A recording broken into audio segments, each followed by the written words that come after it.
पण राजकीय पाठबळ असल्यामुळे महादेवला न्याय मिळाला नाही। ही खंत पत्नीच्या मनात कायम होती, ती लढते बिचारी। पण हे बेशरम सरकार तिला काही न्याय द्यायला तयार नाही। आणि अखेरीस आज तिने विष प्राशन केले, ती स्वतः विष प्यायली। आता तिला अत्यवस्था अवस्थेत इस्पितळात दाखल केलेलं आहे।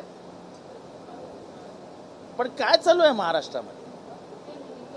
खून पडतायत, खुनी मोकाट फिरतायत, पुरावे असताना पोलीस मात्र खुन्यांना लपवतायत।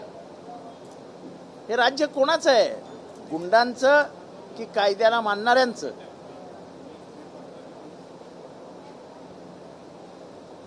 ज्ञानेश्वरी म्हणजे त्या महादेव मुंडेंचा खून कोणी केला हे अख्ख्या बीडला माहिती आहे, अख्ख्या बीडला। मग संबंधित आरोपींना पकडण्यात पोलीस कचुराई का करतायत हा प्रश्न उभा राहतो। आणि अशा प्रकारची आत्महत्या होणं हे महाराष्ट्र सरकारला शोभत नाही।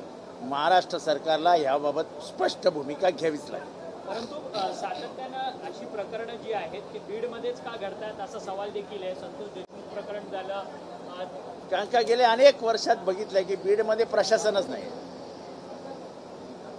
बीडचं प्रशासन हे एका व्यक्तीभोवती केंद्रित झालं होतं आणि त्याचे परिणाम प्रशासन यंत्रणा कोलमडण्यात झालेली आहे। प्रशासन यंत्रणा संपूर्णतः कोलमडलेली आहे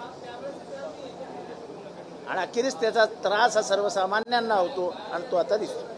परंतु महादेव मुंडे हे अचानक पद्धतीने गायब झालेले होते, नंतर त्यांना मारहाण करून त्यांचा शव। सगळ्यांना सगळं माहिती आहे खून कोणी केला, पैसे कोणी घेतले होते, पैसे मागायला केल्यानंतर त्यांना काय पद्धतीने वागवण्यात आलं। जर बायको तक्रार व्यवस्थित देते आणि नावं देते तर पोलिसांना अटक करायला काय होतंय? पोलीस का लपवतायत हा प्रश्न उभा राहतो ना। परंतु सर, संतोष देशमुख हत्या प्रकरण झाल्यानंतर तुम्ही बीडमध्ये गेलेला होता, मोठी रॅली झालेली होती, त्या सभेच्या मंचावरून तुम्ही एक पाडाच वाचलेला होता, जी लोक बीडमधनं गायब आहेत, ज्या लोकांची हत्या झाली आहे त्या सगळ्यांच्या संदर्भात बीडमधनं जेवढी लोक गायब झाली आहेत